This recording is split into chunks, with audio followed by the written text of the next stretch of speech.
Hey guys, what's up? How y'all doing? It's me, I'm not sure I know that and I'm one. just gonna say that Insolent trickster, we're you not dare doing the to woke strike. thing. You dare to So strike. How? You dare to I'm strike. just saying Quit it. we're not doing the Oh woke no. thing. So let's talk about movies. You know, movies in general. You know, Well, movies are defend great. your mistress. Movies are great, and you know, we don't get to talk about movies that often. But when we do, hey, we just saying we're not doing the thing of woke thing. We're not doing it. So it's just like that. But all I'm saying is, hey, we're just not doing it. Say And good night, pork chop. basically, yeah, I aired the video. You guys, take a listen. Wow, moose meat. That'll do. Good job. I can air it. Bite of bacon coming up.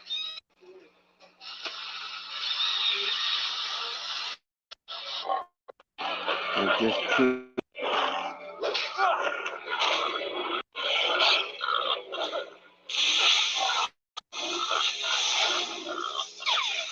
Hey, I can air it. I just can't play it.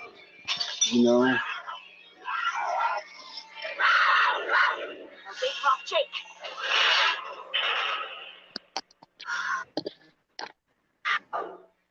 Hey, Randy. Surprised you're alive. I thought you weren't doing this anymore. Pushing his boulder up the mountain. I just wanted you to know that I aired your All night. video. I just can't play it. It seems that magic always. What? I can air it. It just won't play. What would I have I don't know what they to did, spell on but I have to use an alternative account to play the thing, Oh, and it's not cool. Want something from you that's very precious. But Something you've worked very hard to conceal. I'm just Something saying when gone, you can I'm never not doing regain. the Something thing of so the shattering. cyber whatever. I'm not doing it, yeah. so I'm just not doing it.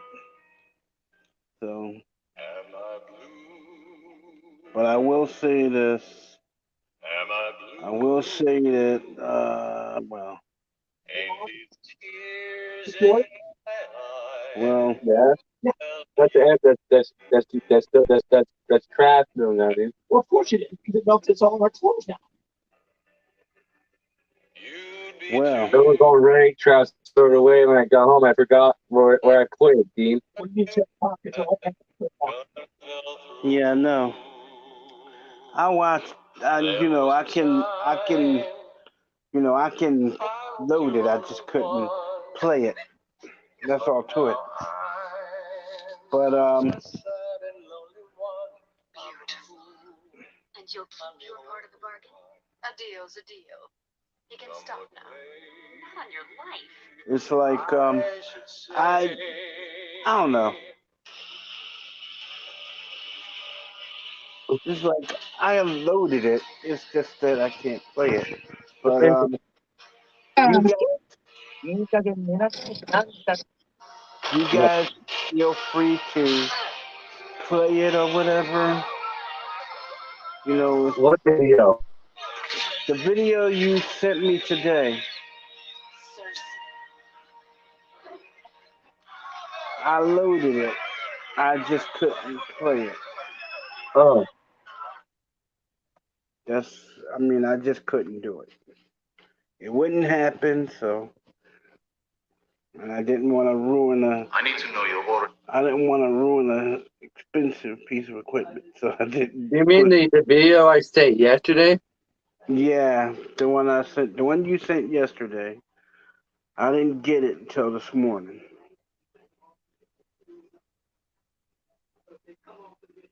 I didn't get it till this morning. So it's like I didn't get it till this morning, so how you doing? I'm good. Yeah. Hey, Randy. Yeah. That's what I discovered today. What did you just Apparently, the actress who played the Little Mermaid in the new live action Little Mermaid movie is getting criticized for her horrible singing in the movie. Well, I don't know, because I was not there, but apparently apparently Disney fans are criticizing her for her horrible singing. This is because Disney casted actors who can't actually sing. Mhm. To do in a movie where characters actually sing. Well, it's not like I can do anything about that because we don't. I don't perform miracles, dude. Look, I'm gonna send you. No, I just heard this morning. I actually stumbled upon it in the form of a meme on the app 9gag, of all places. But here, I'll send you a picture of it on here. Yeah, it's like.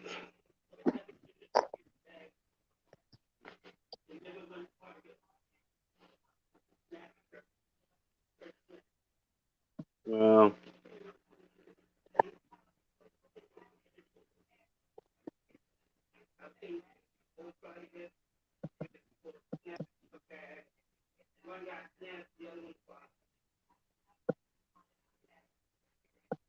I had it somewhere. yeah. There it is. There it is. Yeah. There it is. Just turn it down. There it is. Okay. All I'm saying is, Colin, it's just certain things I wouldn't do. We only got like one. We only got like one viewer, I think. So if you wanna give us your comments, no problem. But all I'm saying is, let's keep the comments. You know. You okay, Colin? Hello.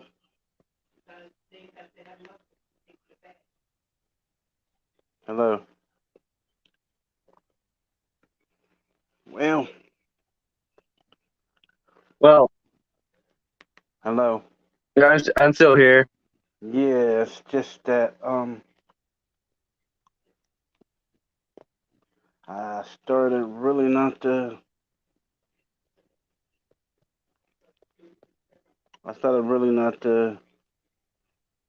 Man, Disney keeps ruining their films, though. Yeah, that's their little thing.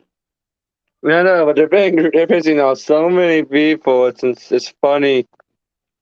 I mean, if they want to ruin their stuff, hey, they're not damaging anything I own, so I really don't care. I mean, dude, come on. I mean, I really don't care in regards to that because they're not ruining anything I own. So I'm like, go ahead. I know, it is all those stuff. But all I'm saying is, hey, you guys are all welcome. No, I mean, let's leave the hate where it belongs. Let's leave it outside. Yeah. All this woke stuff is ruining Hollywood, man. And Disney keeps Woke, the woke stuff is really sick, kind of sickening.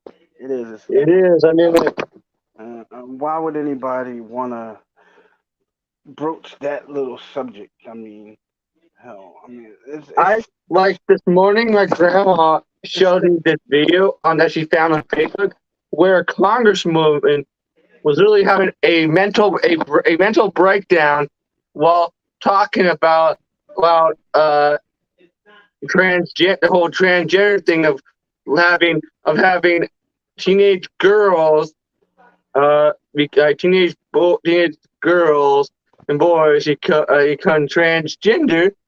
But I think that this congresswoman was had a mental breakdown because not that many people were like most people were actually against it. Yeah, she had a mental breakdown and Yeah, but what I'm saying is, man.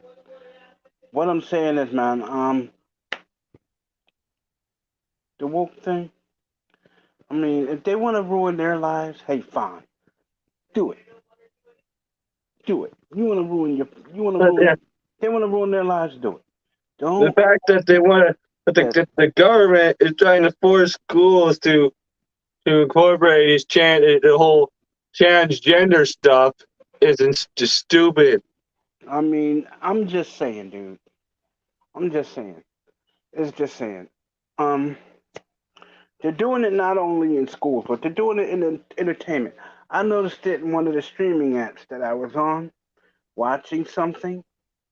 And all of a sudden, this LBTQ thing came up, and all of a sudden, all these shows for them just popped up. And I was like, what's going on here? All of a sudden, they're trying to get their own streaming app up and whatnot. I mean, that's a little much.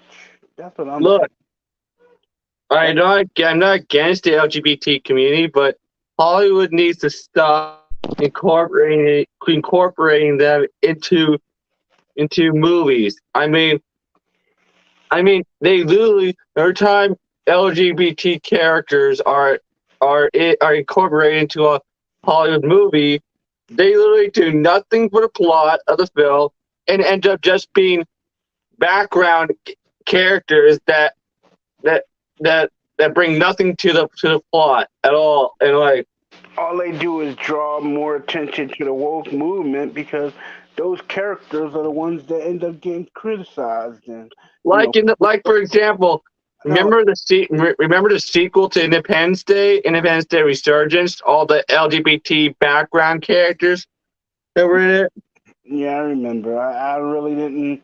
After I seen all those people in the movie, I kind of turned it off because it really. I saw the movie in theaters with my friends Noah and Pedro, and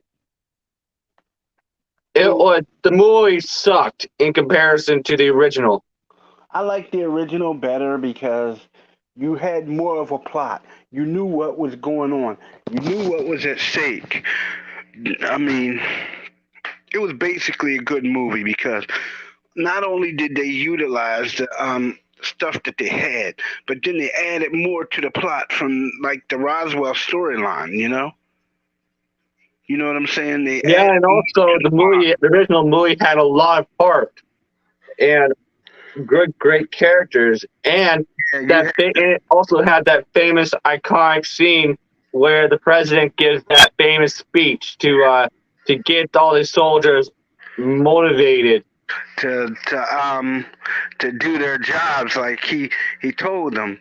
The United States, we may be one planet, but we're also one people, and we got to come together. We gotta we gotta defend ourselves because these people mean to do us harm, so we have to defend our planet.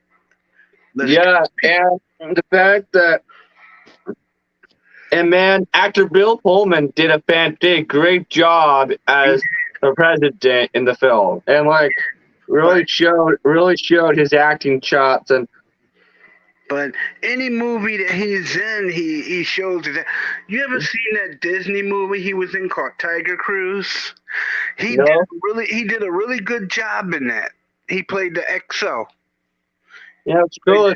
Yeah, And he did a really great job in it.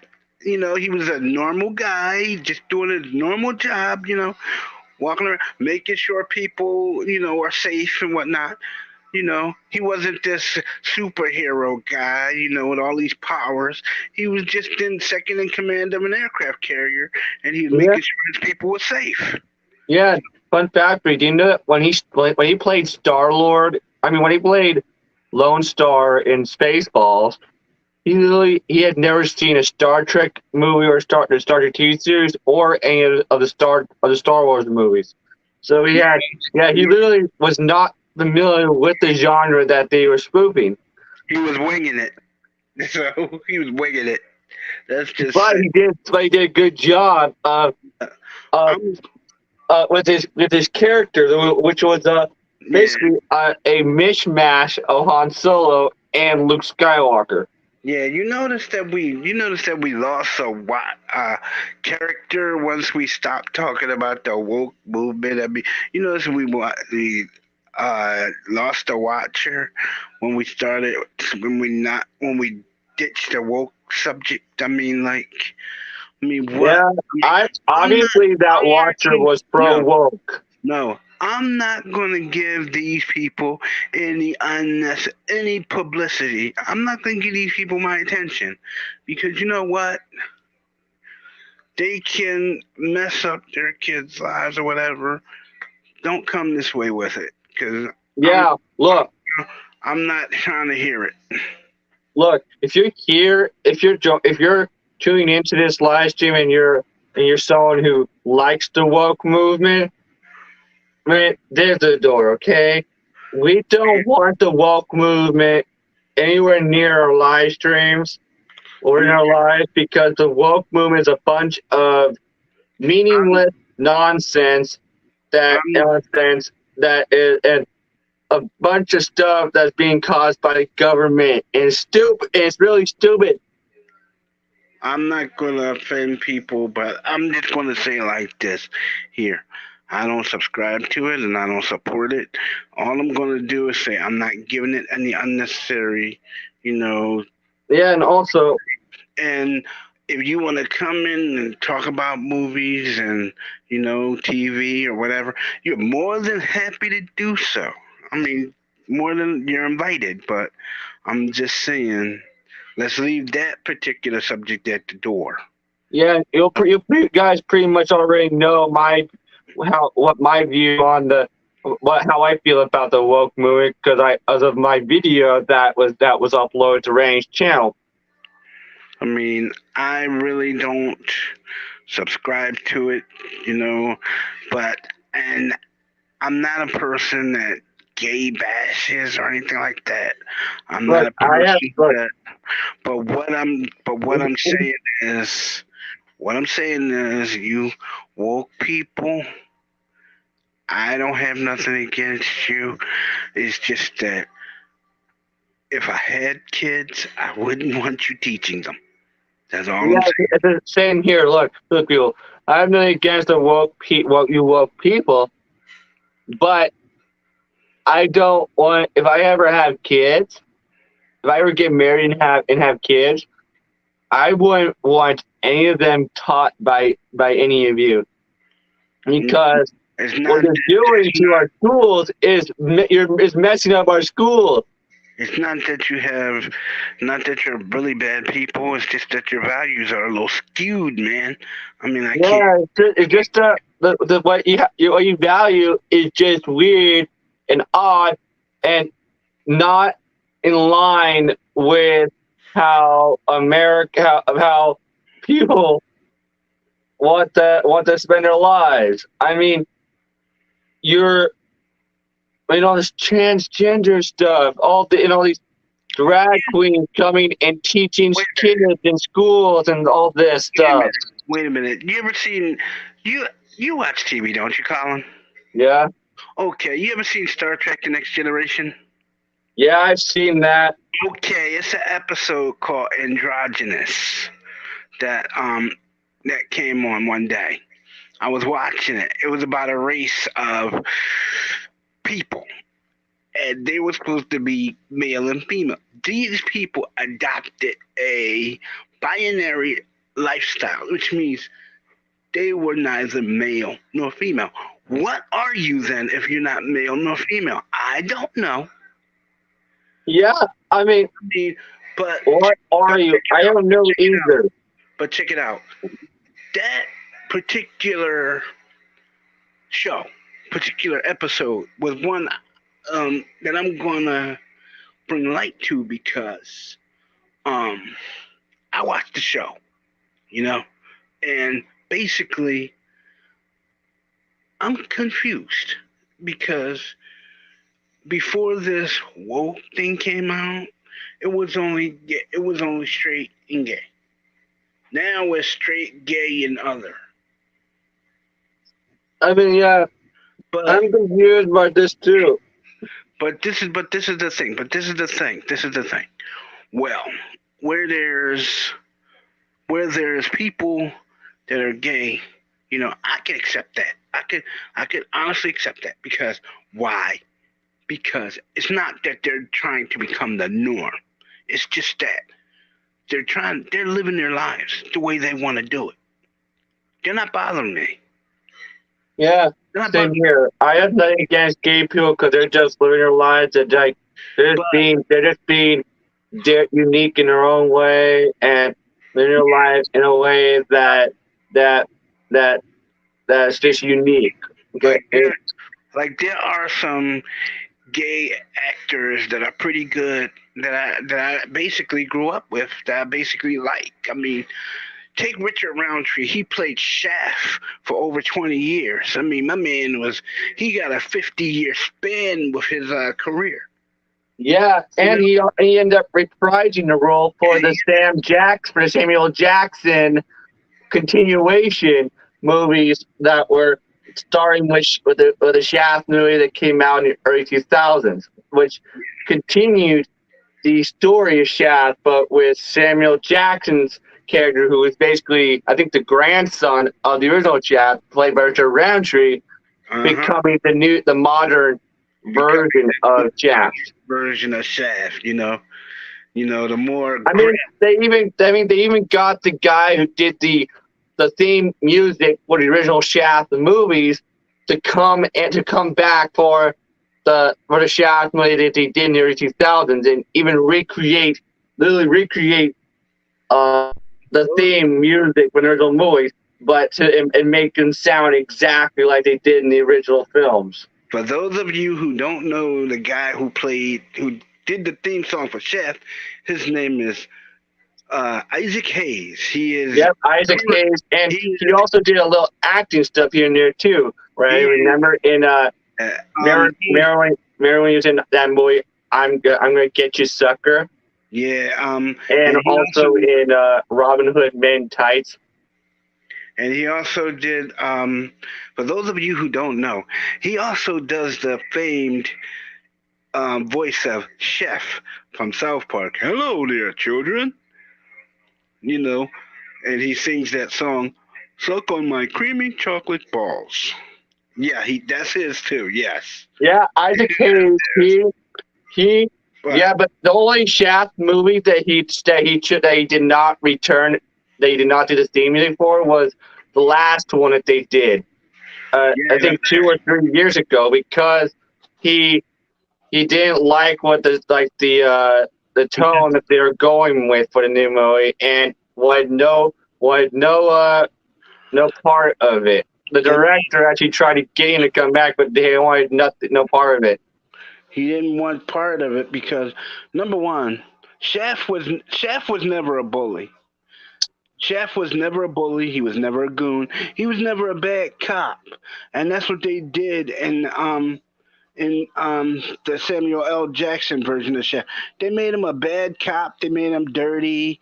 I mean, he did anything to solve a case. Yeah, if you don't remember, Shaft, the original Shaft, played by Richard Roundtree, wasn't even a police officer. He was a private detective. He was a private detective. Private investigator. And even had his own office. He did things like snoop around and take pictures. He rarely ever had to use his gun, but he did use his camera a lot to solve his cases. Yeah, and also he used his fist too. His fist too, but he rarely. Yeah, I've seen the original Shaft, the movie. In fact, I have it on Blu-ray. I saw it the first time I saw it was actually on I think it was on Turner Classic Movies actually, Yeah. and well, I became an instant fan of it the first time I watched it, and I even watched the sequel. But what And the sequel is great, but the original was definitely better. And the director who directed the first two movies did a great job. Yeah. What I'm saying is, with that Shaft of Samuel L. Jackson's, they tried to make it more dark and more gritty, but they should have stuck with the original formula for Shaft, the Richard Roundtree formula, which made it, he was action packed and, he was animated. He was more the I'm gonna do this. I'm gonna fight the bad guy, other than I'm gonna kill somebody or he's gonna. Yeah, and also the original Shaft, the first Shaft movie, everybody was actually based on a novel, a blaxploitation novel, actually called Shaft. Yeah, it was. Yeah, but it was actually the casting. But when they casted Richard Roundtree, the character in the novel originally did not have a mustache. Yeah. That wasn't until after they casted Richard Roundtree because he had a mustache.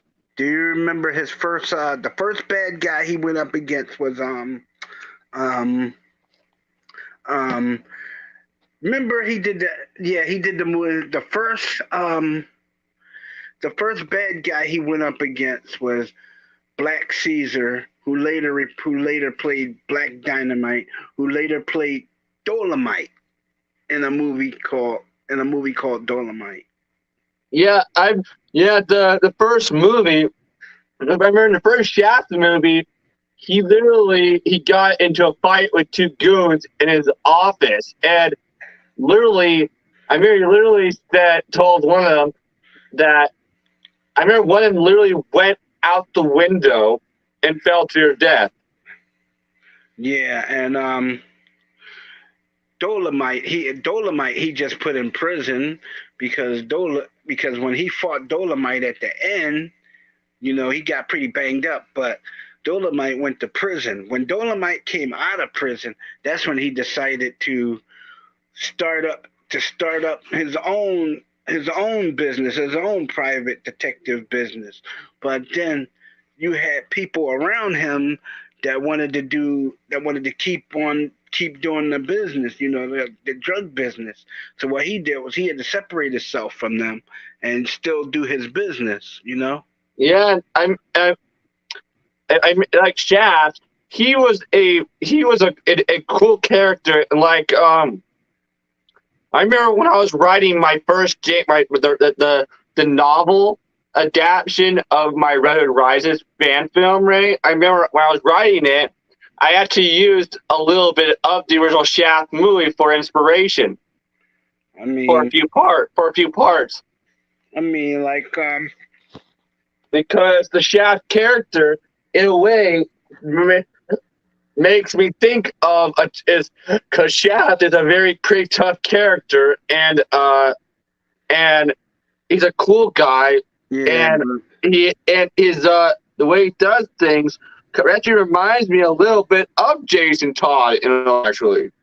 I know, it's just that So I used some stuff from the original Shaft movie, the first one, for inspiration for some parts in the Red Hood Rises novel.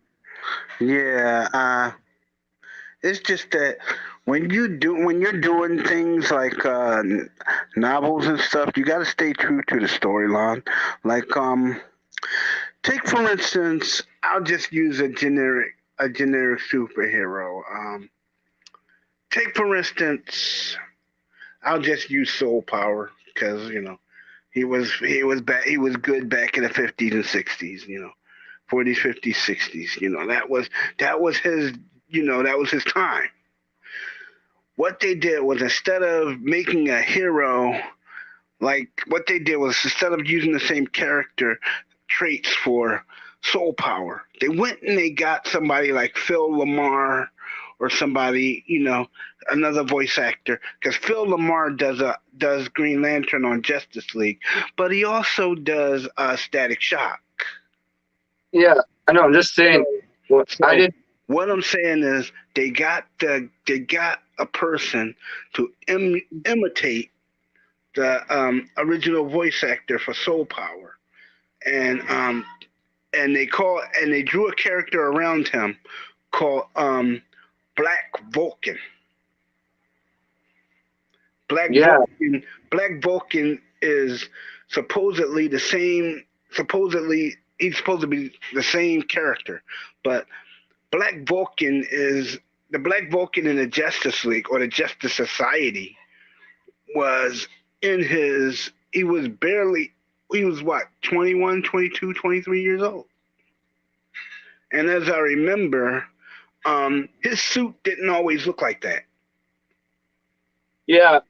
But Ray, when you were reading my Red Rises novel, did you see any similarities between Jason Todd and Shaft? Other than the swearing, the smoking the cigarettes, and other Yeah, things, like really. the way he handled some of the Joker's goons that were after him and stuff. I mean, Like that part where he got into a fight with two goons in his own office. I mean, yeah, that I part. mean, in his apartment. Yeah, But what I'm saying is, it seems like when it comes down to our movies, like our superheroes and stuff, that woke thing always comes into play. I mean, if you ever watched a Black Lightning TV show, yeah, it came into play there because they not only messed the show up by making his daughter a lesbian, but they also messed it up by, number one, they made her a lesbian. Number two, they tried to spin it and make her bisexual, which is really stupid. yeah. And also, the thing is, and And the then and one thing then that caught me off guard was what they did with his suit, and then they made his suit. robotic like. They made his suit like a robotic version of the Black Vulcan suit with the lightning bolt and the visor, you know. Yeah, and also there's one scene that showed him when he was younger, when he chose to quit being Black Lightning to live a more normal life. Yeah, he won You know, that. when he was sitting in the bathtub Yeah, with his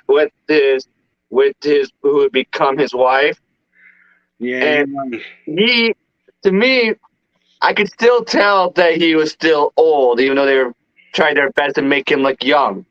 Like all I they mean, did was they shaved his head uh and used just a little bit of CGI to slightly de-age him the best they could on it with no knowing that they couldn't actually do full CGI because it didn't have the budget of what that Marvel Studio had when every time they de-aged one of their actors.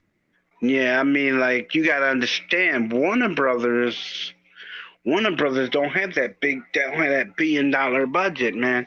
Because you gotta remember, Warner Brothers has been getting sued for stuff. I mean, hell, DC went after them when they tried to make Superman a racist. Yeah, Superman was not supposed to be a racist. I mean, So if you look through there many of the old comic books, he was never a racist. I mean, he has helped name. He's been all over the world, and he's never once done anything racist. no, but if you look in the 1930s version of Superman, issue number 2, I think, he's wearing a Nazi uniform and he's flying around calling people gooks, rice eaters, and he's like totally obliterating people. He Yeah, he literally landed in the middle of 100 soldiers and totally obliterated them with X-ray vision. Yeah. I mean, Yeah. what superhero would do something like that? Literally land in the middle of a regiment of soldiers and just cut loose with an X-ray vision blast that incinerates everything.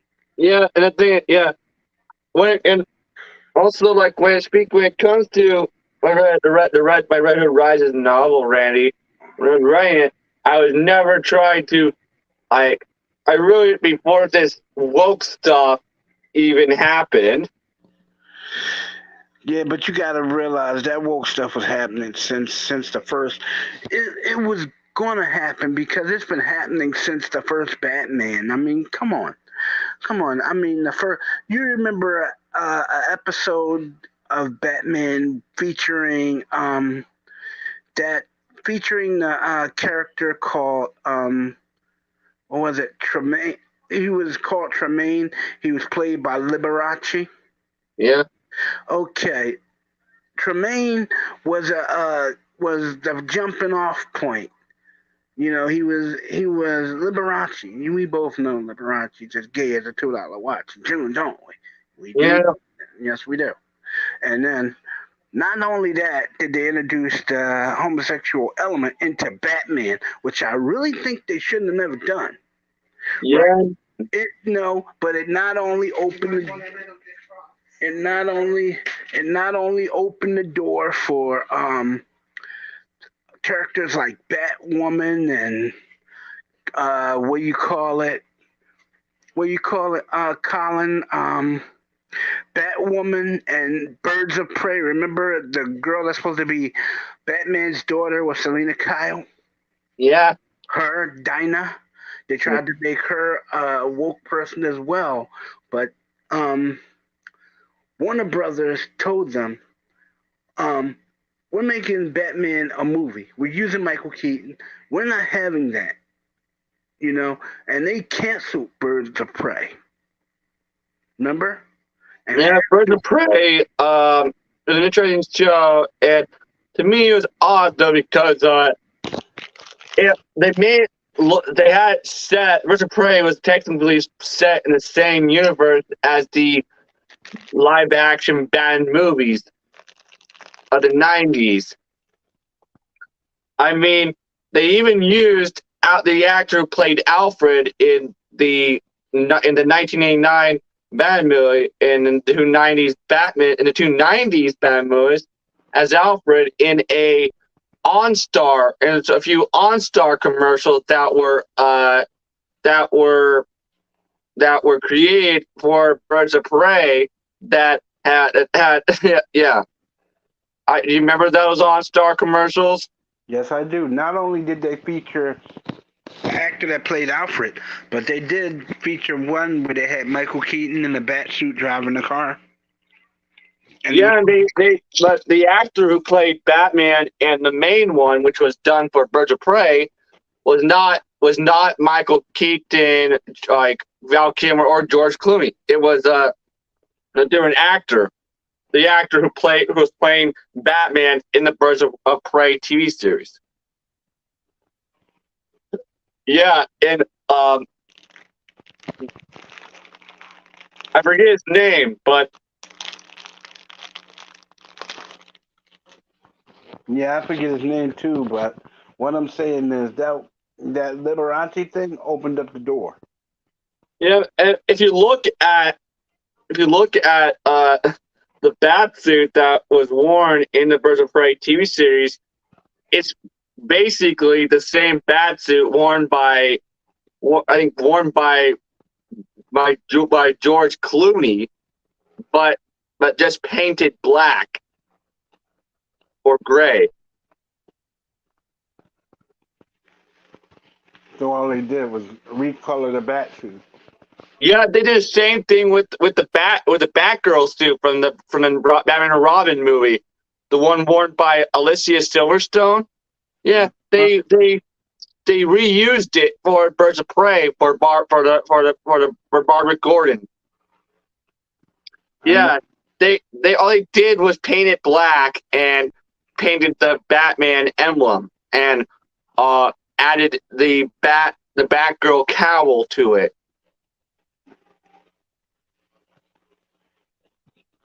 And then That's all they did. It's and if you look at the Batgirl suit from Birds of Prey, you can tell you can totally tell that it's the same one worn by Alicia Silverstone, the exact same one. To add insult to injury, they actually did this. They took it, and Selina Kyle became the next Batgirl. Selina Kyle. Why would they do that? Yeah, they did that. Yes, they did that. Remember when Barbara Gordon was crippled and she became Oracle and they moved from Gotham City? Yeah. Selina Kyle came back and she took up the mantle of Batgirl. They shouldn't have done that. Well, they done it. Nightwing, the guy that was Robin, Dick Grayson, became Nightwing. And those two teamed up and they were doing the crime fighting thing. But then you had other people popping up wanting to be crime fighters too. Like they encountered Talia's daughter Dinah, who in Birds of Prey she was called the Huntress. Yeah, Huntress. Yeah, they changed her lineage from she was supposed to be Batman's daughter through Talia al Ghul, but they changed the name of her mother to Helena. Yeah, remember the Birds of Prey movie version of Huntress? Played by Elizabeth Winstead. They changed her. They did the same thing with her version too. Like they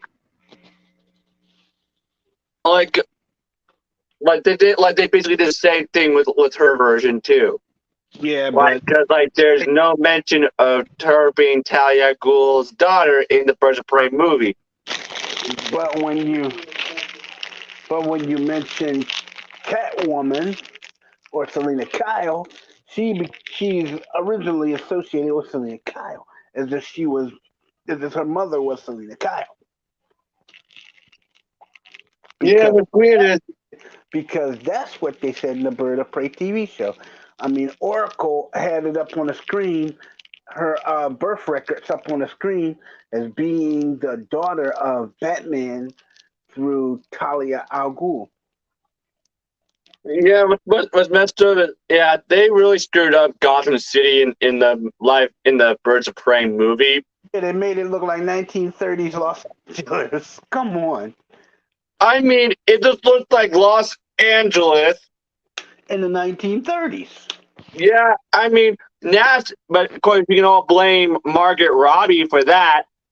They let her choose all the filming locations for Gotham City, and she chose iconic Los Angeles locations instead of locations in Detroit or New York. She could have did that. Batman could have been shot anywhere. There's ghost towns that they could have made city sets out of and shot there. Yeah, or they could have shot it on soundstage to see the City stuff on sound stages. Because that's what they did for Superman. And when they made Superman go out on the town and have to fight the bad guys, they took a western lot and they built shells around the buildings to make it look like a city block. Yeah, and also, the thing with Margaret Robbie. Yeah, if you think about it, Birds of Prey was full of tons of stuff that just did not make sense for for Gotham City or the Birds of Prey characters in general. Because Margot Robbie, while she was a good Harley Quinn, She was a good Harley She was Quinn. great Harley Quinn, and she even looked like the character. I'm not even gonna, I'm not even gonna downgrade her performance. She was a great Harley Quinn, but she's good, she's a great Harley Quinn, but I'm not gonna downgrade her performance. But her locales, her picks for locales were just cheesy. Yeah. What the, what what what on this green planet would make the producers take her locale picks for a show? I mean, the place looked like 1930s Los Angeles. Hell, I was expecting Frankie and I was expecting uh what do you call it, Tony Bennett and the crew to come walking down the street singing a little song or something. You know what I'm saying, Colin? Yeah, I mean, Come and on. also like the whole thing, the whole subplot of her relationship with the Joker failing, and her that scene. You know that there was actually the lead scene where she actually shot the Joker in the back of the head, killing him. Yeah, I've seen behind. There was this a leaked behind the scenes picture that showed a stand-in for Jared Leto, this Joker. Yeah, but except he was missing the damaged tattoo on his forehead, and yeah, but he was, he was supposed to be like a stand-in for Jared Leto as the Joker, and they were gonna film him from behind, and it was gonna basically be part of that scene where she blows up Ace Chemicals. Yeah. But it was completely cut from the film. Yeah, she was gonna shoot the Joker in the back of the head. Yeah, I was gonna ask one of my friends to be our third co-host, but he wasn't home at the time I was doing this, so yeah. I'll be right back, everybody. He's a really good guy. But what I'm saying, folks, is hey, everybody's welcomed, and if you want to come on the chat gallery and talk about the movie and whatever, I mean, that's cool. But let's leave the other stuff at the door, okay? Let's just leave that at the door, because we're not having it. We're just not having it. But for those of you who are Collins fans and whatnot, you can view his videos on this channel. This channel right here. Yep, this one. Right here. Yeah, the channel's called Green Ranger, and you can view his content right here. I don't mind it, because if he makes it, I will post it, and you can watch it. I mean, it's not even a problem. But what I will, what I won't do, is I won't do that thing where people come on and bash other people. I'm not doing it. So if you want to come on here and talk about movies and whatnot, you're welcome to do so. But I'm not doing the bashing thing. If you want to do that, you can go somewhere else, because I'm not doing it. So it's all good. All good. Like I said, hi guys, all are welcomed. If you want to come on and talk about the movies, TV shows, movies, cartoons, anything that strikes you, anime, hey, I don't have a problem with it. But when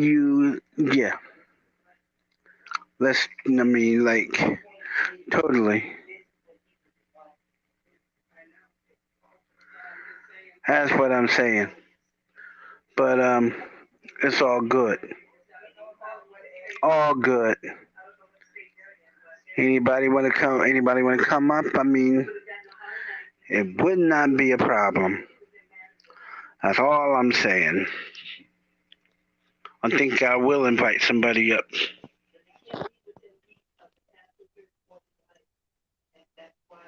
think I will invite somebody.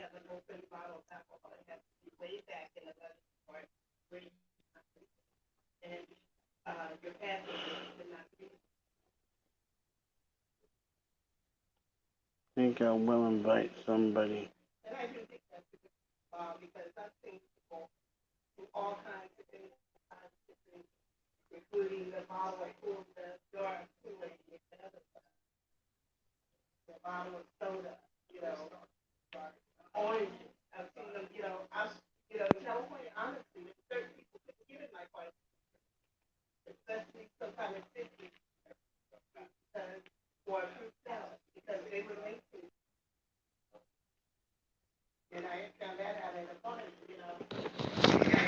Hey now. Yeah, I invited a friend of mine. If she comes on, you guys, you gotta treat her with respect. She's a very nice lady, and that's about it.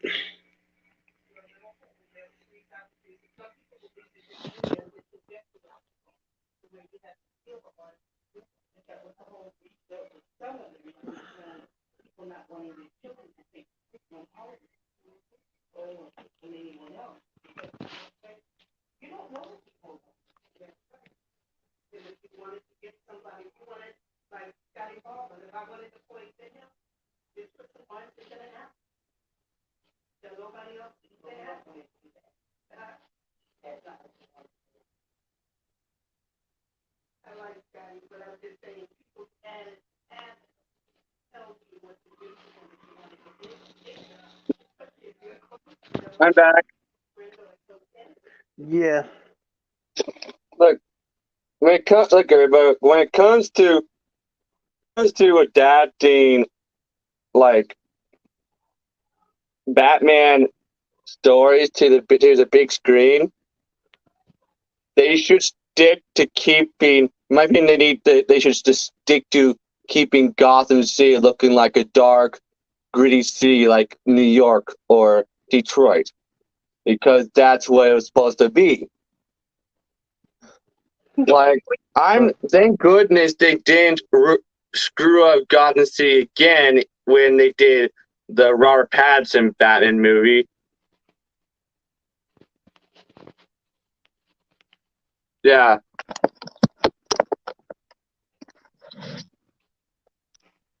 Look, Hollywood.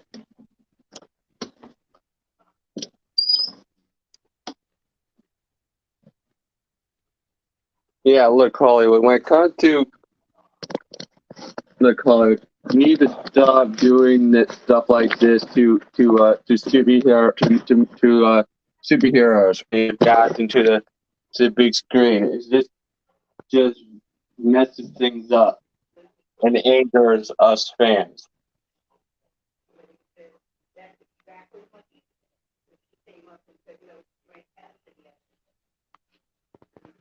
It's just wrong, but then hell, they're gonna do it anyway, so Yeah, it don't matter. They're gonna do it anyway. I mean, they're gonna mess up movies no matter what you do.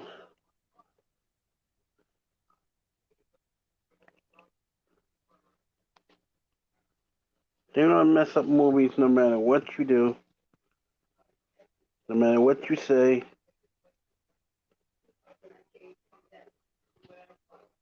They're gonna mess it up.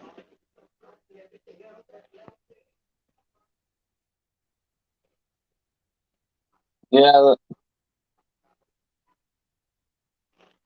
When it comes to adapting Batman to Stan stories to the big screen, they should just stick with Batman being a dark character and being a dark place, because that's how it is in the comic books, and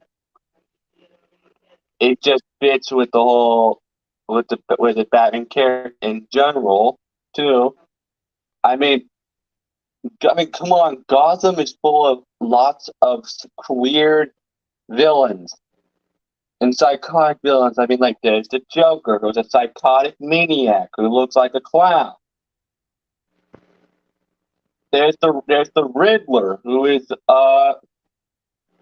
there's the Riddler, who is a psycho who uses riddles of his master plans. And there's Two-Face who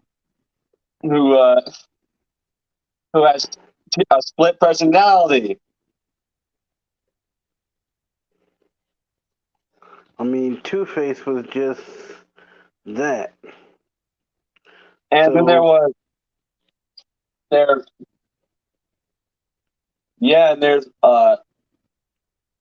Catwoman, who is basically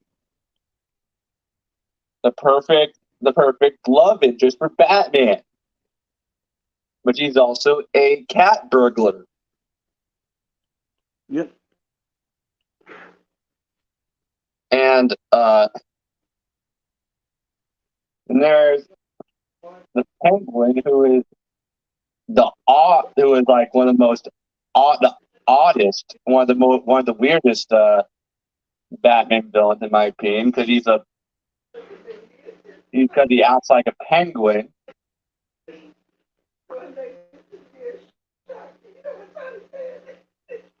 And yes, he does. But before they did Batman Returns with Michael Keaton returning as Batman, the Penguin was not a circus performer. It was not a freak that resembled a penguin. Yep.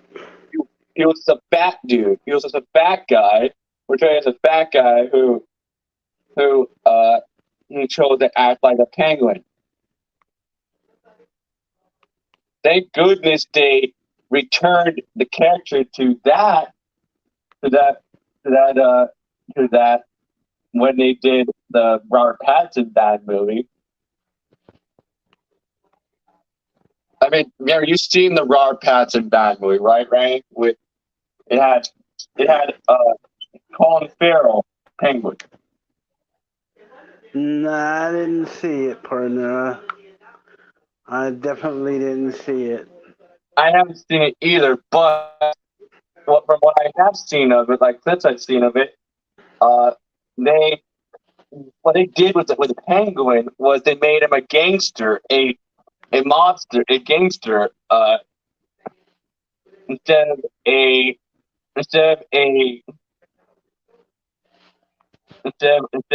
doing what they did with the character in Batman Returns. You mean instead of just letting him be the Penguin, they just kind of messed him up? Well, actually, they took him back to his roots as a character. Roots of his character. Instead, you remember what they did with him in Batman Returns was they literally took him and made him a circus freak. Yeah, that's what they did. But and you know what I'm saying? It's like they're gonna do stuff. They're gonna take people and use them and do things to them because that's what movies. The original Penguin in the cartoon wasn't a circus freak. He was like a gangster. He was a thief. You know, he stole stuff. You mean he wasn't. That's what they did with the character for the Robert Pattinson Batman movie. They made him a straight gangster character instead of having to be this circus freak that resembled an penguin. His hand was like hands. I'll get you, Batman. Yeah, that's what he did. I mean, dude, that's what he did. I mean, they basically made him into a freak, which he wasn't. The Penguin. And because of Batman Returns, everything after that the Penguin was in had him portrayed as a circus freak. Yes, like even Killer Croc. Killer Croc wasn't always. I mean, he was a mutation, yes, but he didn't. Really, he didn't show up until around about what was it? It was Batman. Batman Returns, I think it was. You saw a clip of something swimming under the water in the sewer. That was the only time you saw Killer Croc. The only time. Yeah, But then then, he showed up. And then we finally saw him years later in Suicide Squad. yeah, Suicide Squad. But then you knew that they were gonna debut him in the first place. I mean, they did the same thing to they did the same thing when it came down to Legion of Superheroes. They didn't want to. They didn't want our Superman. They wanted Superman X. You know, because he was the more exciting Superman. He had all the newest powers. He had the kryptonite vision and the laser blast hands and all that. Yeah. But when it came down to all in all out and out, the hero that people like, they're always gonna go back to the Superman that they grew up with, the Superman that they know. I was fortunate to grow up with four versions of Superman. I grew up with a guy named what is it? James, what was it? Alan Wood. Remember him? Yeah. Alan Wood. That was the first Superman I ever saw. George Reeves. Second Superman. Third Superman, Christopher Reeve. Okay? Yeah. He really made the Superman character come to life for me. Yeah. Christopher Reeve even looked like a character.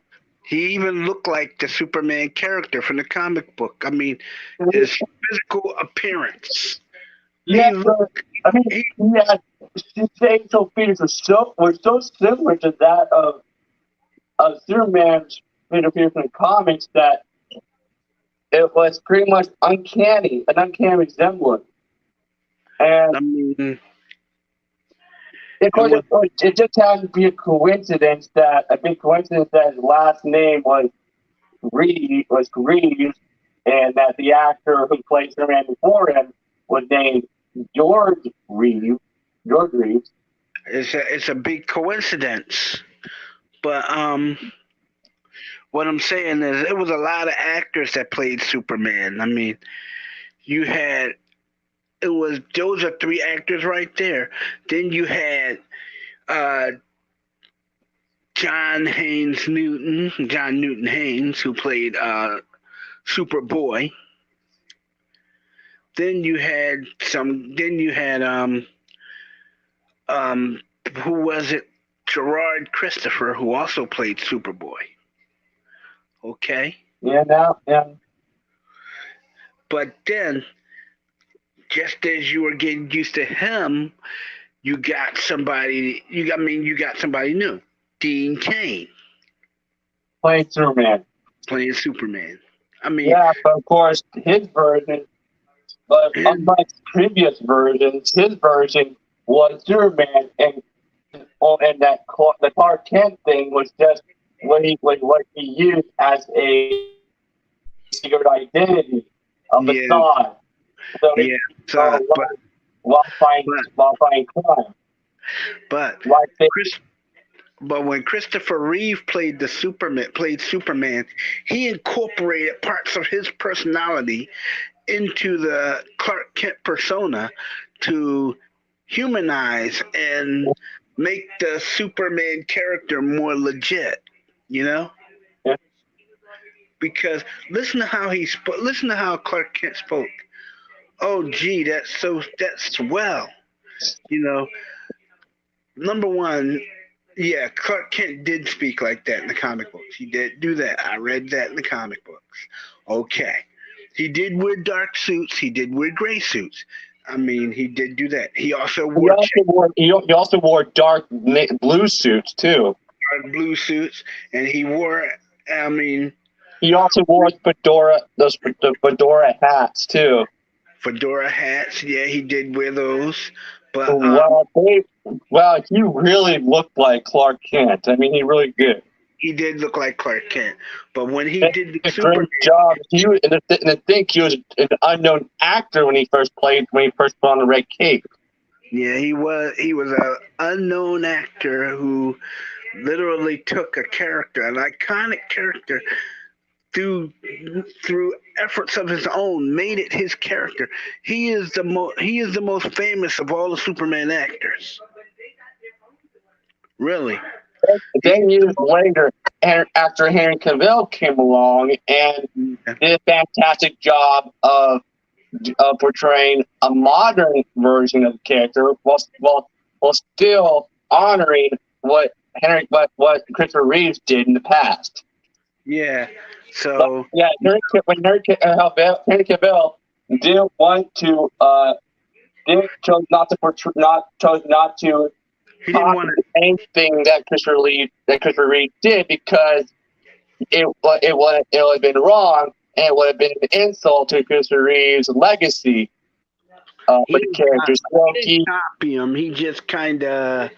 He didn't copy him. He did something new with the character while still staying true to the character. He made the character more human and brought out a lot of his human qualities. He made the character more kid friendly.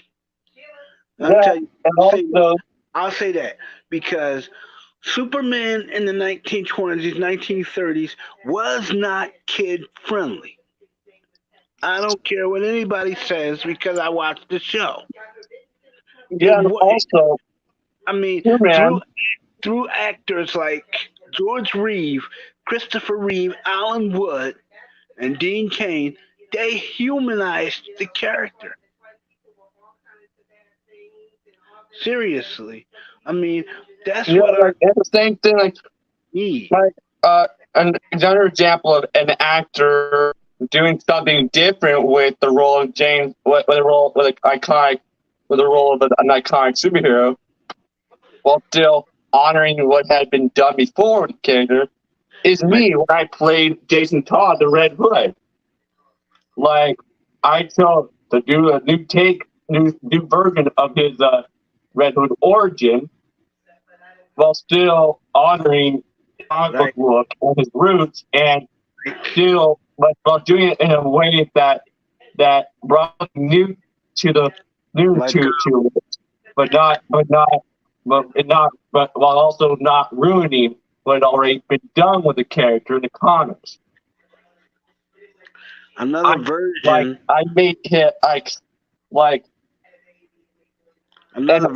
Another superhero that was honored. I mean, Batman. Michael Keaton did a lot for the Batman character. While he did take some things from the Adam West character, he incorporated some of his own character traits into Batman, humanizing him. Yeah. And also, he could do things with his eyes that other actors could not do. He could really show his emotion with his eyes. But you know what I'm talking about, right? In some scenes in the 1989 Batman movie, he would do expressions with his eyes. Yeah, when he was talking to Jack Nicholson and he did that thing with his eyes. It was like, you want to get nuts? Well, come on, let's get nuts. And he made his eyes flare and all that. And what's funny thing about that line is that it was actually Tim Burton's idea to incorporate that line into that scene, because he didn't want to do he wanted Bruce Wayne in the film to be slightly different from the comic books, but not too different. Because in the comic books, that Tim Burton, for the 1989 Batman movie, Tim Burton took inspiration from the 1930s Batman comic books and also the Batman Killing Joke. But if you really take a look at it, Keaton also did a lot to honor the Batman when he had them rewrite some of the dialogue. I mean, who's gonna believe you if you come up to fight crime and you say something corny? I mean, Adam West was known for saying campy lines. Yeah, and of course, yeah, and also Michael Keaton. I mean, Tim Burton.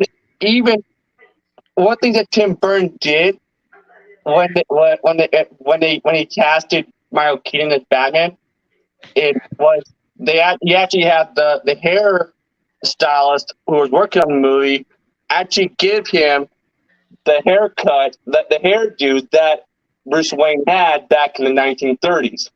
I mean, to make him look even more like Bruce, like the character. But the glasses thing. Did you know that Adam West, while he did Batman, Adam West originally wore glasses. When he did the role of Batman, he wore contacts. Yeah, because Bruce Wayne didn't wear glasses. Yeah, but Adam West does. Yeah, but in my opinion, though, even though the Adam West Batman was very campy, he still did a good job with the character because of what was given to it, for the material that he had to deal with.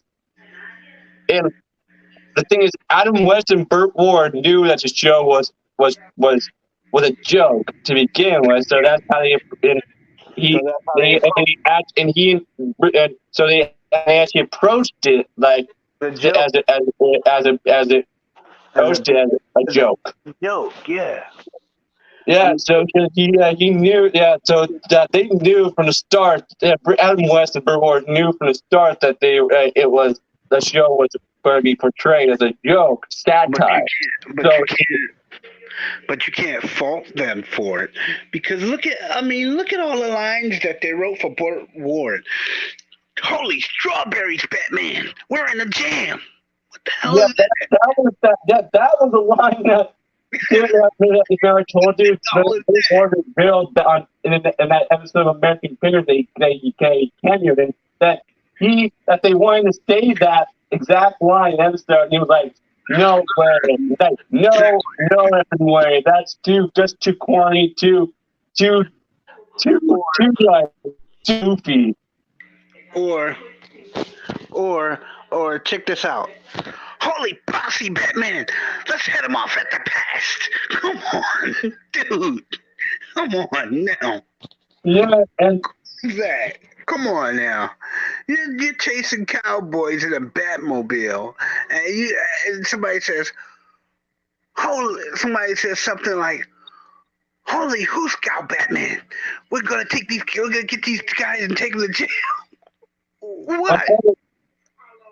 Well, I remember what Christian Bale did with the character of Batman. You remember what he did? Yeah, his character, to make his portrayal from Michael Keaton, he chose to portray Batman as a monster. Like a monster. Yeah, like he portrayed Batman as being a scary, dark figure, like he was. When Batman first hit the scene, Batman wore his iconic black suit. There was no black and yellow symbol on it. There just was that black bat. And you knew that once you saw that bat coming out of the sky, that was it for you. He was coming. Yeah, no, it's not Batman. Michael Keaton, Christian Bale, he was a great Bruce Wayne, but an okay Batman though. Yeah. Like, Christian Bale actually revealed that that even after doing The Dark Knight Rises, he still feels that he didn't quite get the character right. But when he was portraying him. The only reason why Keaton was cast as Batman, I mean, dude, come on. You got an iconic actor. You got a guy who did Beetlejuice for Pete's sake. And also, the main reason, they revealed the main reason why Tim Burton casted him Is was because of this movie that he did previously before Beetlejuice, where he played a drug addict trying to quit drugs, and it showed that, and it was a movie that showed that Michael Keaton could do things other than just comedy, and that he was a good actor, and he could do serious stuff too in dramatic roles. And What and I'm like saying, dude. That's what I'm saying. and and when he played Batman, wow, he really did an awesome job. I mean, he's still to this day, he's still one of my favorite, one of my most favorite live action versions of the character. I mean, I like his version so much that when I created my version of Batman for for my two novels, for my two novels that were set in the Arrowverse, the the Injustice. but this is My what I'm saying. my three novels that were set in the Arrowverse. The Superman and Injustice and Justice League of America. I based my version of Batman that was portrayed by me in my novels. I based him on the Michael Keaton Batman, and the Christian Bale Batman. Yeah, I made a mix of both versions. But what I'm saying is, dude, what I'm saying is, there's a lot of actors that played superheroes. I mean, Logan. I mean, the character of Wolverine played by Hugh Jackman. He was the only actor to play the character in live action, though. Yeah, but this is the thing. This is the thing. Even though Wolverine is a comic book character like the others, he stayed true to form. He did everything as Logan would do it. He he thought as Logan would think. He talked like Wolverine, basically. Yeah, and like, and you to think that Hugh Jackman, and it's insane knowing that when he first played the character in the first X-Men movie, he had never heard of the X-Men comic books, and had never heard of Wolverine. So, Never and done even that there was an actual and wild animal called Wolverine. There is an animal called the Wolverine. He lives in the Canadian outback.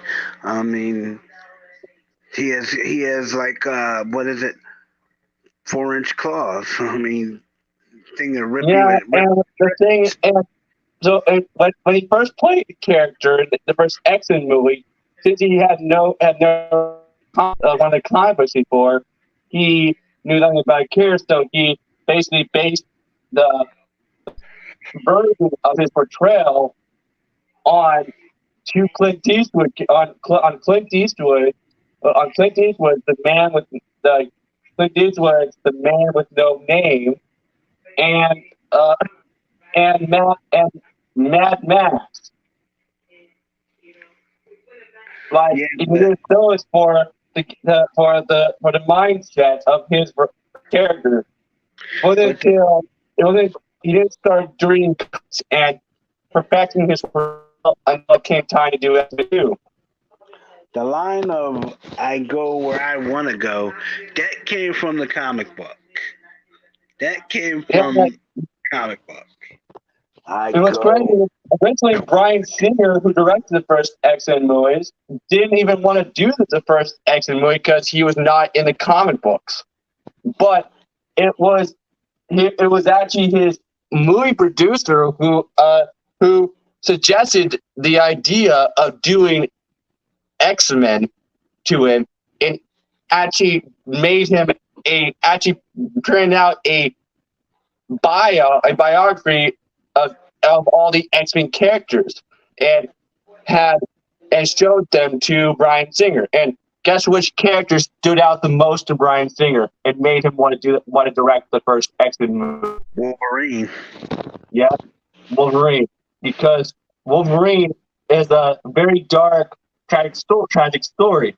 He's a very dark and brooding character.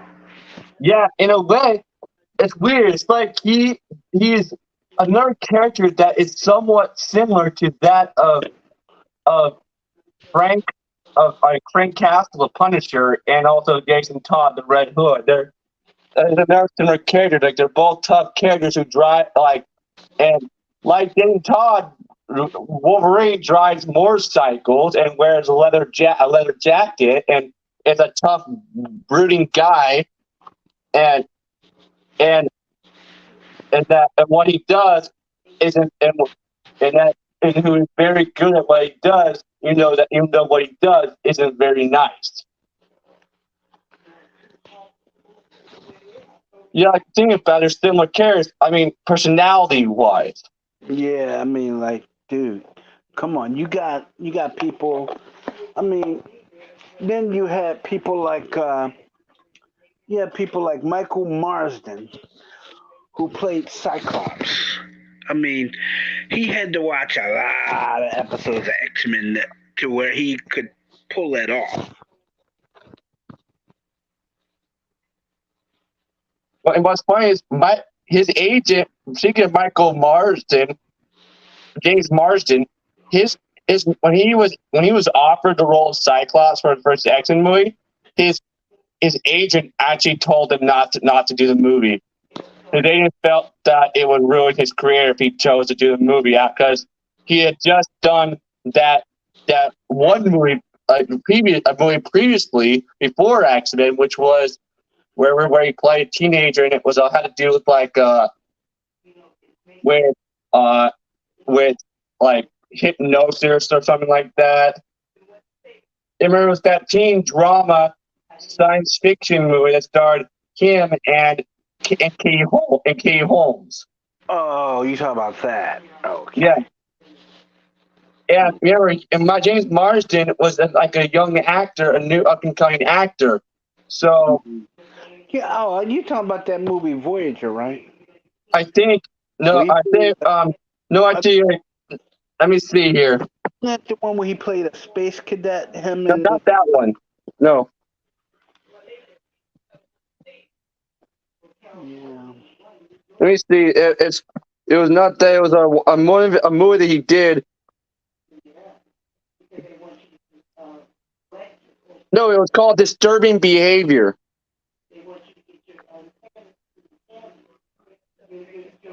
It was released in 1998.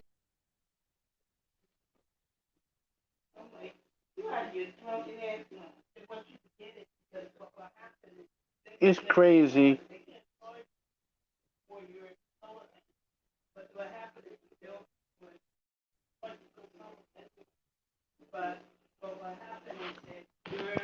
It's crazy. Hello?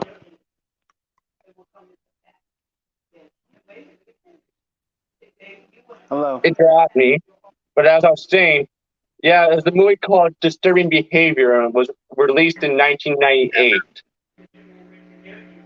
Yeah, Do you remember that movie, Randy? Disturbing Behavior? Yeah, I remember it.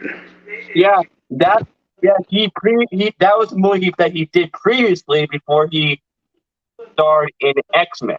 And well, what's funny is to this day there's some people who think that he did not do a good job of portraying Cyclops' personality, and that he doesn't really look that much like the character. But in my opinion, in X-Men The Last Stand, he actually looked a lot like the character. Yeah, I know. It's crazy. But the thing is, though, every time he played the character, though, he had to wear platform boots that made him look taller because he was actually shorter than the character. Yeah, because Cyclops was pretty tall. Yeah, and remember in the first X-Men movie when Wolverine is wearing his X-Men suit for the first time, and he's like, "You people actually go out in these?" And James Marsden was like, "Well, what did you expect? Yellow spandex?" Well, what did you expect? Yellow spandex? Remember that? Yeah, I remember. Man, that was a clever reference to the comics right there. Remember in the original X-Men comic books, there's the X-Men suits were yellow and blue. You don't remember. I know, it was This is crazy. what they end up being in X-Men First Class. That was a clever reference and also a clever nod to what would happen later in the movies when they chose to do the X-Men prequel movie, X-Men First Class. And I mean, in my opinion, they did a great job of casting the characters in the X-Men movies. I mean, for example, Sir Patrick Stewart as Professor Xavier. You know who predicted that Patrick Stewart would be cast as Professor Xavier? Who? Comic book artist Alex I forget his name. You know the guy who did the artwork for the Justice League graphic novel called Kingdom Come. Which one? You talking about the Alex somebody thing? Oh, Alex Ross. Now I remember Alex Ross. Yeah, he predicted the casting of Patrick Stewart in one of his in a comic book in the X-Men comic book they did the artwork for, where he actually made these things predicted in the form of him having Professor Xavier look like Patrick Stewart. Yeah, he predicted that Patrick Stewart would be cast. And when Patrick Stewart was actually approached by Bryan Singer about playing the character, he was actually Patrick Stewart said that he would only do it if they let him portray the character as someone who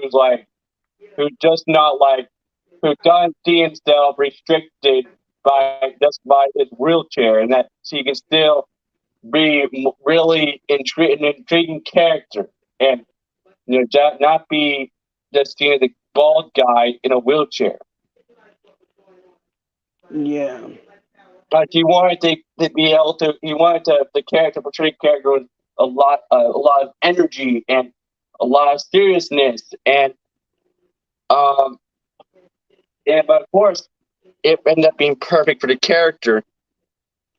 Yeah, but what? And wow! And then they casted the young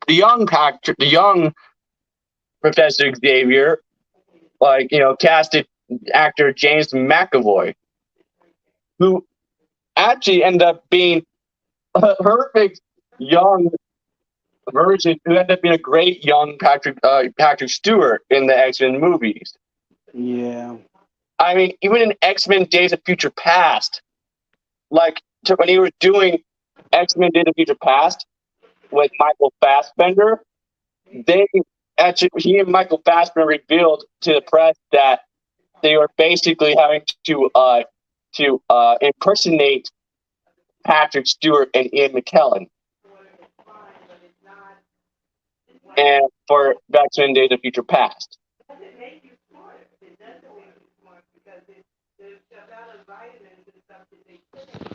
What I'm saying is, dude, it's like they did a lot. They did a lot for the superhero thing when they started casting young actors and stuff like that. I'm not gonna say that they didn't, but all I'm gonna say is when you start putting start bringing in the unknown element like that, like the certain element that we both don't want to mention, yeah, you kind of mess stuff up. But Yeah, you kind of jack stuff up, seriously. And let me tell you, when you mess up a superhero movie, it's just messed up from the door. That woke thing, it kind of messed up everything. yeah, Now to put things back on track, they're gonna have to get they're going to get with it. Make the movies like they're supposed to be made. You know, leave. Don't even do like live action. Do some animation. For a time, and then bring it slowly into live action. yeah,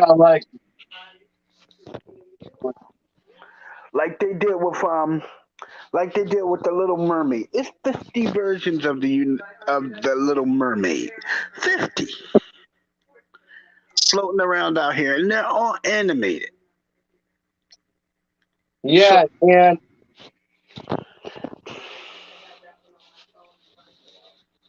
and because it's woke stuff, they casted that black actress as the Little Mermaid in Disney's live action Little Mermaid movie, which instantly angered a lot of fans of the animated movie made by Disney.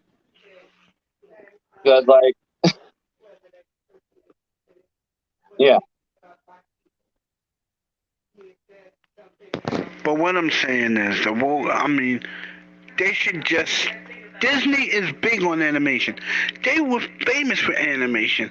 They should have never brought the superhero um thing to live action if they weren't going to do it right. If you weren't going to do it right, then don't do it at all. and It's just like this. It's just like this Power Rangers thing. They were. It's like they did it right in the 70s and the 60s. Yeah, it was done right. Yeah, you had the Power Rangers, and they came and they fought the bad guys, and you know, yeah, it, you mean the original, the Japanese version, yeah, the Japanese version. The ones which they. was yeah, which is what the American Power Rangers is, the American Yeah, version. yeah, the Mighty Morphin Power Rangers weren't called the Mighty Morphin Power Rangers in Japan. They were called Geki Ranger or Jew Ranger. You know, but I'm sure they were not. They did not have anything to do with this movement. Seriously, none of it. But what I'm saying is, um, all of a sudden, yeah, you got the Blue Ranger. Well, he's gay. But so what? So what? We know about him. We know about the blue. We know about him. We know about David Yost. David Yost is an upstanding guy. He's a good guy. I mean, he doesn't bring his politics or his orientation into the job. He does the job, and that's it. He makes his money. He conducts himself like a true businessman. You know. So nobody can say anything bad about David Yost. But what I'm saying about this woke thing, it doesn't need to happen. Yeah, It don't need to happen. And what else am I gonna say about it? You don't bring that type of element in the kids' programming. You don't.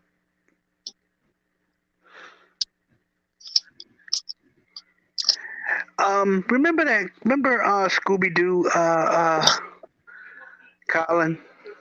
yeah, Okay, Scooby Doo. Remember Velma? yeah. Okay, Velma, the animated Velma. Uh, guess what? The animated Velma is a woke Listen, character. Yeah, she's a woke character. So yeah, they don't yeah, consider it was always they don't consider themselves lesbians. They consider themselves woke. Let's be politically correct, people. Woke. But what I'm saying is, dude, they should not impose those values on a cartoon. Scooby Doo has a morals clause. See, now the people who make Scooby Doo are going to have to separate themselves from the Velma character. They're going to legally separate themselves from the Velma character. And you, Colin, as an actor, should know what a morals clause is. Yeah. It says, and I quote, if the actor doesn't behave in a way according himself, that he should not play a child's character, that means that you violated your contract. Am I right? And you are thereby subject to termination. You feel me? And see, people don't get that. And you know, morals clauses are there to make sure that the people act as though the characters would act. I mean, if we had actors running around doing what acting parallel to what the characters originally would do. I mean, Yeah. you got. I mean, take for instance. The Power Rangers again. I'm gonna use them because they actually do martial arts. Okay, the Power Rangers do martial arts. They flip and they kick, but they never make contact with each other. They're perfect. They're trained stunt people, actually. But if the actors that portray those roles don't accord themselves like the people that they should, their contract says they are subject to termination. Their contract will be null and void. That is a morals clause right there. Yeah. Hey Ray. When you started reading my Red Hood Rises novel, what did you think of the new stuff that I was trying to do with the character of Jason Todd? I don't know what to think because I done read so many versions of the Red Hood Rises people have written over the past couple of days. I mean, like, what did you think of my take on the character and the new stuff that I was trying to do with the character? I mean, I was trying to do something new with his origin story, but while still staying true to who he is as a character. Yeah, you can stay true to who he is as a character, but I'm just saying the people who wrote stories around the Red Hood, people who wrote stories around the Red Hood, like this guy wrote a story about the Red Robin. Yeah. That person had personality traits similar to Jason Todd. And that told me that they were reading your novel right along with me. Because the stuff that this Robin was doing, the Red Hood had already done. You mean like it seemed like they like whoever wrote whoever was writing it took stuff from my novel? Yeah, that's what it seemed like. Does this mean I would have to sue them then? No. What it means is they used material. What they did was they used certain elements, but they didn't use characters. They used certain backgrounds, but they didn't use any of the dialogue. They wrote their own dialogue, but they used their own back locations. Like a different city, or they use different people for police characters and stuff like that. Yeah.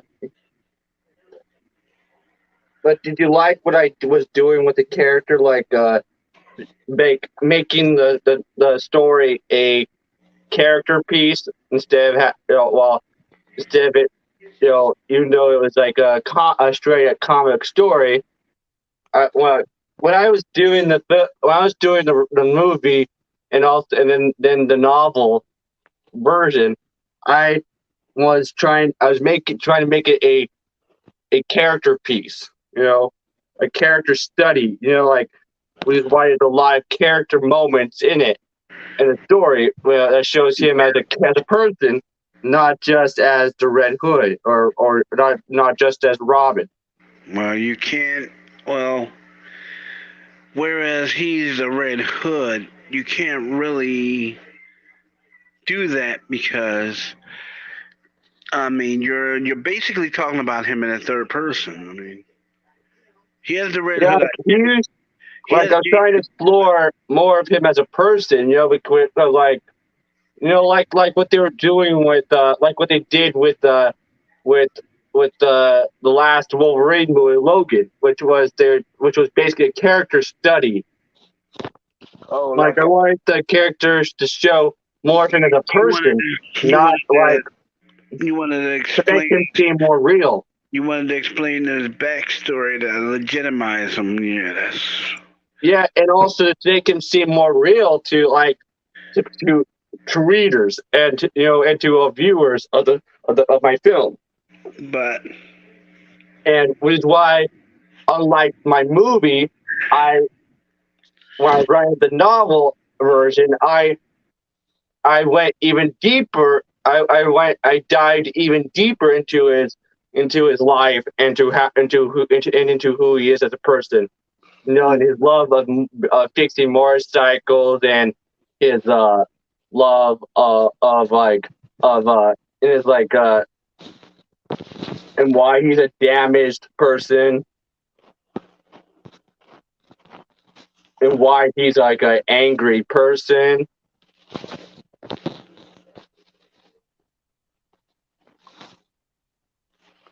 when he's angry because one I'd be angry too if I had a role model who I couldn't trust and he was taking me out on missions and wasn't telling me everything and I nearly got killed on a day-to-day basis. Yeah, Then also, it's like Bruce Wayne never learns from his mistakes when he gets a new Robin. It's like something bad always happens to a version of Robin in the comics. It's weird. It's like he never learns from his mistake. The mistake, like he takes the same mistake constantly. I mean, I mean, like when he first got that girl, what's her name, Ariel. He told her he didn't make the mistake of hiding things. First of all, because if you're gonna have a partner, why hide things that can why hide things that would affect each other? I mean, you're going out and you're supposed to trust each other with your lives, but how could I trust you when you're not telling me everything? yeah, like my Red Hood Rises 2 novel is actually going to dive even a little bit deeper into his Jason Todd's backstory. Like like there's actually going to be a part in my not in my Red Hood Rises 2 novel where that shows like a flashback of when he was brought back from the dead by the League of Shadows in the Lazarus Pit. Brought back from the League of Shadows. Brett. Remember when they dug up his grave and stuck his dead body in the Lazarus Pit and brought him back to life, but also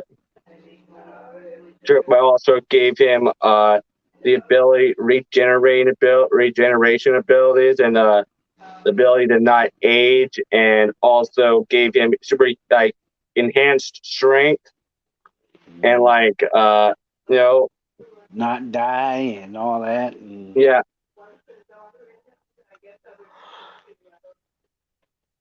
But what I'm saying is, dude,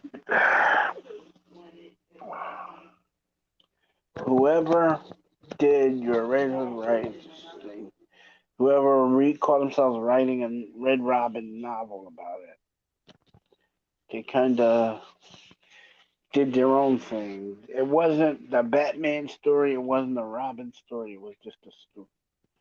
They didn't even put any elements of the true Robin into it. It's like Okay, Randy, I have to go now, Randy. I need to go take a shower and also shave because I have to work tomorrow. All right, man. See you late. Bye, Randy. Bye, buddy. writer came out of the closet with that